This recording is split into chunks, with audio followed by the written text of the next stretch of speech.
Gospod Korošec, danes ste upozorili na nekatere pasti z vidika svojih izkušenj. Katere so tiste pasti, ki bi jih najbolj izpostavili pri pripravi EKS-a? Pri pripravi EKS-a moramo nujno upoštevati tudi različne politične odločitve, na katere stroka nima vpliva.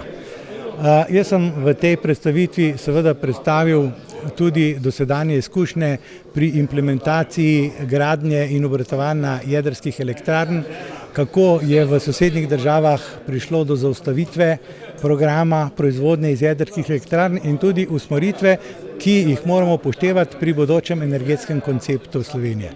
Gospod Levičar, slišali ste odzive. Kateri odzivi, 2, 3 odzive, če lahko izpostavite, ki so se vam zdeli najbolj pomembni oziroma najbolj zanimivi? Pričakovano je odziv v smeri konkurenčnosti energetike in pa konkurenčnosti samih energentov. Proizvodnje teh energentov v Republiki Sloveniji je tista glavna predpostavka, na podlagi katere gospodarski subjekti funkcionirajo oziroma je tudi želja v tej smeri, tako da smo ta del smo že vnaprej predvideli, da bo glavna tema, zato smo se tudi posebej in pripravili in tudi v samem energetskem konceptu velik poudarek polagamo ravno na ta del konkurenčnost slovenske energetike.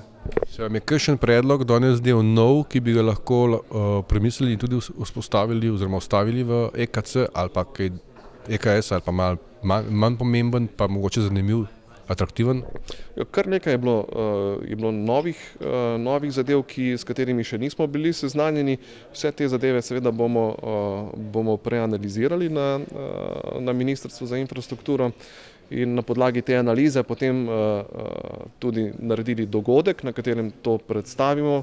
V naslednji fazi pa seveda tiste najboljše predloge skupaj z našimi seveda tudi uporabili pri samem pisanju osnutka energetskega koncepta.